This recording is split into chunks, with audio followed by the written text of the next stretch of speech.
Subscribe now and press the bell icon. Never miss an update.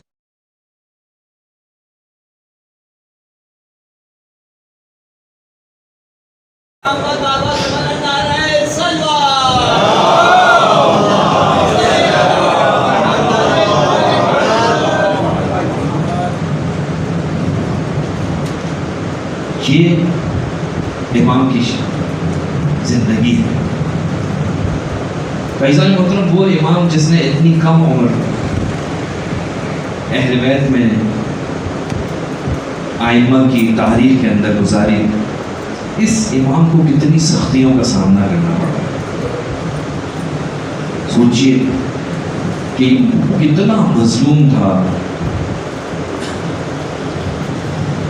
کہ جس کی معرفت، جس کے بارے میں گفتگو تاریخ لکھنے والے اگر لکھتے ہیں تو 2 لائنیں، 4 لائنیں، 5 لائنیں، کچھ بھی نہیں تھا. جی آج اس امام کی شہادت ہے.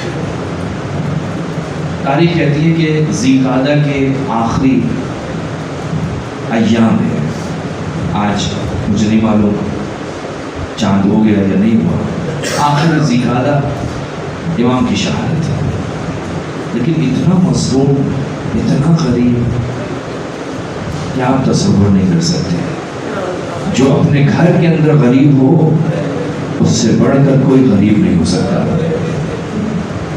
میں نے عرض کیا کہ اہل بیت کے ہاں دوسری جادہ ہے. ایک نے امام حسن مشتبہ کو زہر دیا اور دوسری نے امام جواد کو. امام جواد کی مظلومیت کتنی ہے آپ سنیں گے. عام طور پر ذکر کیا جاتا ہے، علماء نے لکھا ہے امام جواد کو جو زہر دیا گیا ہے نا، اس زہر کے بارے میں کہا جاتا ہے وہ کیا تھا. کہا کہ زہر شوکران. شوکران ایسا زہر ہے کہ جس کو پینے کے بعد اگر کسی انسان کے وجود میں یہ داخل ہو جائے تو تاریخ کہتی ہے کہ سب سے پہلے جگر میں آگ لگتی ہے اور پاؤں اتنے بھاری ہو جاتے ہیں کہ انسان قدم نہیں اٹھا سکتا. اتنا بھاری ہوتا ہے. ائمہ معصومین میں اگر کسی امام کو خالص ترین زہر شوکران دیا گیا ہے تو وہ امام جواد علیہ السلام ہے. وہ یہ مظلوم امام ہے کہ جس کو شوکران کا زہر دیا گیا ہے. امام رضا کو نہیں ملا ایسا زہر جیسے امام جواد کو دیا ہے. علماء کہتے ہیں، اہل طب کہتے ہیں کہ ایسے قدم ہو جاتے ہیں جیسے 300 کلو وزن اس کے قدم سے لٹکا دیا جائے. اب اگر کسی کے قدم پر 300 کلو کا وزن ہو کسی کے پاؤں پر تو وہ پاؤں اٹھا نہیں پاتا. لہٰذا جیسے ہی وہ زہر بدن میں جاتا ہے وہ انسان وہیں بیٹھ جاتا ہے. عجیب مظلومیت ہے. زہر دینے والا کون ہے؟ وہ زہر دینے والا ہے کہ جو گھر میں رہتا ہے. جب زہر دیا ہے نا تو امام نے جملہ کہا اے ام فضل یہ بتا کہ میں نے تیرے حق میں کوئی کوتاہی کی ہے؟ میں نے کسی تیرے عزیز کے ساتھ ناانصافی کی ہے؟ لیکن عزیز و تعریف کہتی ہے کہ یہ عورت ایک مرتبہ اپنی آنکھوں کو چھکائے ہوئے کمرے سے باہر نکل رہی ہے. ارے وہ متقی امام کہ جس کے بارے میں تاریخ نے لکھا کہ جب میرا مولا اپنی گلی سے گزرتا تھا تو جو آس پاس لوگ ہوتے تھے وہ امام کے احترام میں کھڑے ہو جاتے تھے، اپنی نگاہیں جھکا لیتے تھے. آج اس امام کو زہر دیا جا رہا ہے. ارے زہر دینے والی کون ہے؟ وہ بیوی ہے جو گھر کے اندر موجود ہے اور زہر بھی شوکران کا زہر دیا گیا. تاریخ کہتی ہے ایک مرتبہ زہر دینے کے بعد کمرے سے باہر گئی. ستم ختم نہیں ہوا، ظلم ختم نہیں ہوا. امام نے جاتے جاتے کہا اے ام فضل اگر تھوڑا سا پانی دے سکے تو دے دینا. تاریخ کہتی ہے سرائی رکھی تھی کہ جس سرائی کے اندر پہلے سے زہر ڈالا جا چکا تھا. امام اپنی جگہ سے کھڑے نہیں ہو سکتے تھے. کمرے سے باہر نکلی، دروازے کو پش سے بند کیا، گھر کی ساری کنیزوں کو جمع کیا، ہاتھوں میں ڈھول بجانے کے آلات موسیقی دیے اور کہا کہ خوب شور کرو، خوب آوازیں بلند کرو. ارے کہیں ایسا نہ ہو کہ امام کی آواز باہر آ جائے. ارے تاریخ نے لکھا ہے کہ ایک مرتبہ ایک کنیز کہ جسے امام کی مظلومیت پر رحم آتا ہے، ارے ایک چھوٹا سا پیالہ اٹھاتی ہے اپنی چادر میں چھپا کر امام کے حجرے کی طرف لے کر چلی. ام فضل نے دیکھا، کہا کہ یہ بتا تیرے پاس کیا کیا ہے؟ کہا کچھ نہیں. قریب آئی دیکھا ہاتھ میں کوزہ ہے جس میں پانی بھرا ہے. ارے کوزے کو زمین پر پھینکا, ارے اس کنیز کو مارنا شروع کیا.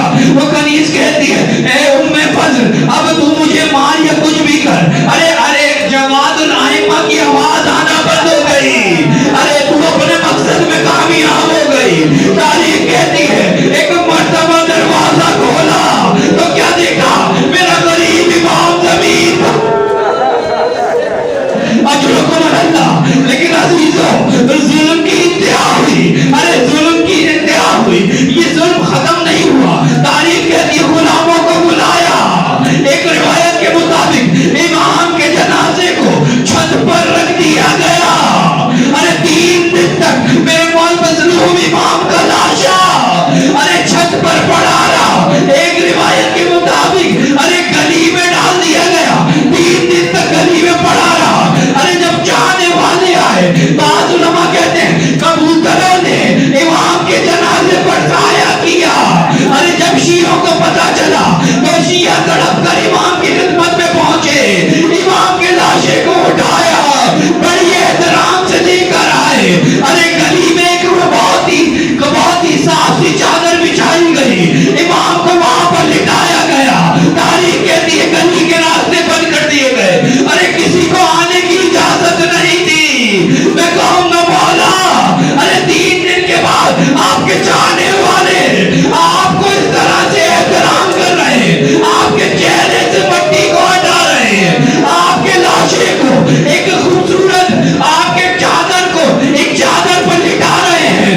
لیکن مولا ذرا کربلا میں آ کر دیکھیے. ارے سلام ہو میرا اس لاشے پر کہ جو اس کے نقصانوں پر مٹی تھی. ارے سلام ہو میرا اس شخص پر کہ جس کی ریش مبارک اس کے خون میں تر ہو چکی تھی. ارے سلام ہو میرا اس پر کہ جس کی رگوں کو کاٹ دیا گیا تھا. ارے بہن نے جا کر ان کٹی ہوئی رگوں کا بوسہ دیا اور یہ جملہ کہا ارے کیا تو ہی میرا بھائی.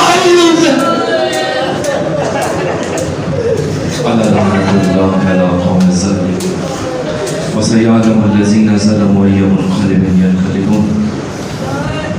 پروردگار تجھے واسطہ محمد و آل محمد کی عظمت اس عبادت کو اپنی بارگاہ میں قبول فرما.